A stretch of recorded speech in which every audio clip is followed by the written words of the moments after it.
ஜெய் ஜெய சங்கர ஹர ஹர சங்கர மகாபெரிவா சரணம். அனைவருக்குமே வணக்கம்.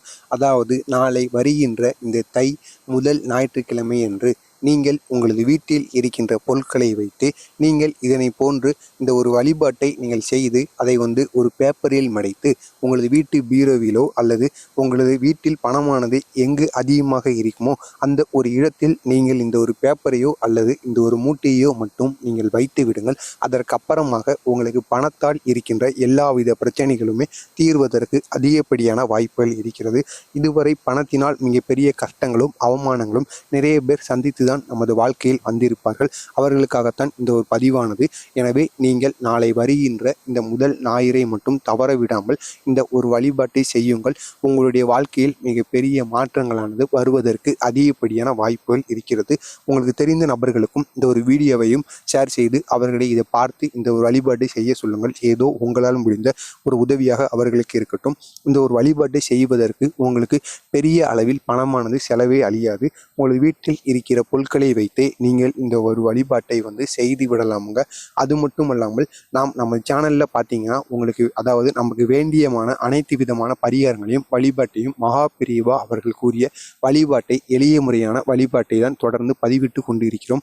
உங்களுக்கு அதில் வேறு ஏதேனும் சந்தேகங்களோ உங்களுக்கு உங்களது வாழ்க்கையில் வேறு ஏதேனும் பிரச்சனைகள் இருந்தாலும் அதனையும் நீங்கள் கமாண்ட் வாயிலாக கேளுங்கள். மந்திரத்தை நாம் செய்வதனால் நமது வீட்டில் பண தட்டுப்பாடு இல்லாமல் பணத்தினால் ஏற்பட்ட பிரச்சனைகளுக்கும் அவமானங்களுக்கும் ஒரு பாடமாக இந்த ஒரு வழிபாடானது இருக்கும். எனவே தவறை விடாமல் நாளை மட்டும் இந்த ஒரு வழிபாட்டை செய்து விடுங்கள். இதற்கு தேவைப்படுகின்ற பொருட்கள் என்னவென்று முதலில் பார்த்து விடுவோம். முதலாவதாக காகிதமானது இதற்கு தேவைப்படும். 2 காகிதங்கள் அல்லது 2 காகிதங்கள் அல்லது 1 காகிதங்களே இதற்கு இருந்தாலே போதும். அந்த காகிதங்களானது அதாவது கோடு போட்ட காகிதங்களாக இருந்தாலும் பரவாயில்லை, கோடு போடாத காகிதங்களாக இருந்தாலும் பரவாயில்லை.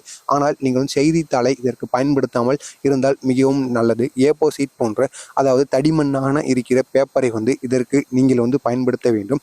அதற்கப்புறமாக 2 ஏலக்காய் அல்லது 4 ஏலக்காய்களை எடுத்துக்கொள்ளுங்கள். உங்களது வீட்டில் பணமானது நிறைய இடத்தில் வைத்திருந்தீர்கள் என்றால் 2-3 பேப்பர்கள் தேவைப்படும். அல்லது பீரோவில் மட்டும்தான் நான் பணமானது வைப்பேன் என்றால் 1 பேப்பரே போதுமானது.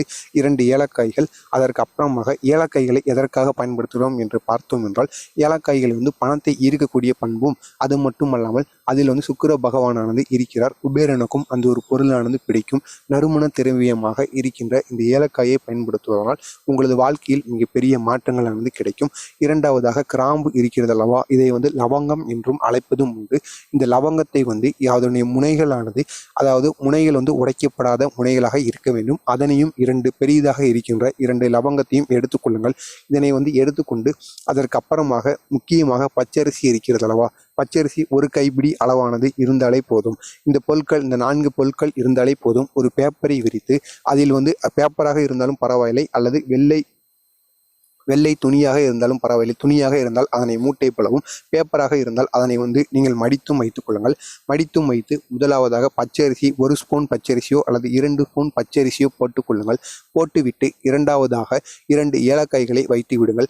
வைத்துவிட்டு அதற்கப்புறமாக அதனுடன் 2 லவங்கம் இருக்கிறது அல்லவா, அந்த லவங்கத்தையும் அதன் மேல் நீங்கள் வைத்துக் கொள்ளுங்கள். அதற்கப்புறமாக ஒரு பச்சை கற்பூரம் இருந்தால் அதனையும் அதனுள் வைத்து அதை பேப்பரை பேப்பராக இருந்தால் அதனை மடித்தும் நீங்கள் துணியை வைத்திருந்தீர்கள் என்றால் அதனை ஒரு மூட்டை போலும் கட்டி வைத்துக் கொள்ளுங்கள். கட்டி வைத்துக்கொண்டு பூஜை அறையில் அமர்ந்து உங்களுக்கான அதாவது பரிகாரத்தை அதாவது பூஜை அறையில் வைத்து நன்றாக வேண்டிக் கொண்டு பணத்தினால் இருக்கக்கூடிய பிரச்சனைகள் தீர வேண்டும் என்பது போல வேண்டிக் கொண்டு உங்களது வீட்டில் பணமானது எங்கு அதிகமாக இருக்கிறதோ அந்த இடத்தில் சென்று பணத்தில் இந்த ஒரு பேப்பரோ அல்லது இந்த ஒரு மூட்டையோ படும்படி நீங்கள் வைத்து விட வேண்டும். இதனால் உங்களது வீட்டில் பணமானது பெருகுவதற்கு அதிகப்படியான வாய்ப்புகள் இருக்கிறது. இந்த ஒரு பரிகாரத்தை தவற விடாமல் செய்யுங்கள். உங்களுக்கு தெரிந்த நபர்களுக்கும் ஷேர் செய்யுங்கள்.